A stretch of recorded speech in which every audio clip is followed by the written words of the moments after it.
ఇక వైసీపీ ప్రభుత్వం వేధింపులతో మృతి చెందిన డాక్టర్ సుధాకర్ కుటుంబాన్ని ఆదుకునే ప్రతిపాదనకు ఏపీ కేబినెట్ ఆమోదం తెలిపింది.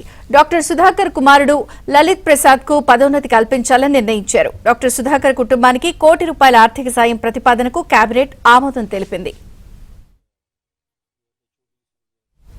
ఇక డాక్టర్ సుధాకర్ కుటుంబాన్ని ఆదుకునేందుకు ఏపీ కేబినెట్ కీలకమైన ప్రతిపాదనకి నిర్ణయం తీసుకుంది.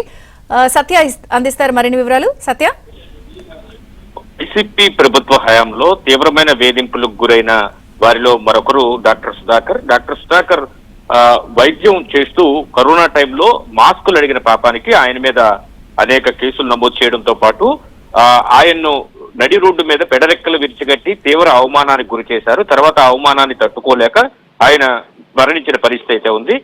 ఈ వేధింపులన్నీ కూడా నాటి ప్రతిపక్షంలో ఉన్నటువంటి తెలుగుదేశం పార్టీ కావచ్చు, ఇతర పార్టీలన్నీ కూడా తీవ్రంగా ఖండించాయి.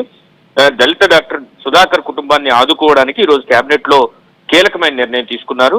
మృతి చెందిన డాక్టర్ సుధాకర్ కుటుంబాన్ని ఆదుకునే ప్రతిపాదనకు నేడు మంత్రివర్గం ఆమోద ముద్ర వేసింది. ఏకగ్రీవంగా సహకార శాఖలో జూనియర్ అసిస్టెంట్ గా పనిచేస్తున్న డాక్టర్ సుధాకర్ కుమారుడు సికే లలిత్ ప్రసాద్ కు పదోన్నతి కల్పించాలని నిర్ణయం తీసుకున్నారు. సికే లలిత్ ప్రసాద్ కు గ్రూప్ డిప్యూటీ తహసీల్దార్ ఉద్యోగం ఇవ్వాలనే ప్రతిపాదనకు కేబినెట్ ప్రత్యేక కేసుగా పరిగణిస్తూ నేడు ఆమోద ముద్ర వేసింది. ఇంతేకాకుండా డాక్టర్ సుధాకర్ కుటుంబానికి ₹1 కోటి ఆర్థిక సాయం చేయాలనే ప్రతిపాదన కూడా కేబినెట్ నేడు కీలక నిర్ణయం తీసుకుంది. వైసీపీ హయాంలో తీవ్ర వేధింపులకు గురై చనిపోయినటువంటి డాక్టర్ సుధాకర్ కుటుంబానికి ఈ ప్రభుత్వం ఇచ్చే గౌరవంగా దీన్ని పేర్కొనడం జరిగింది. అదే సమయంలో ఆయన్ను ఎటువంటి వేధింపులకు గురి చేశారనే విషయం పైన కూడా కేబినెట్ లో చర్చ జరిగినట్టుగా తెలుస్తోంది.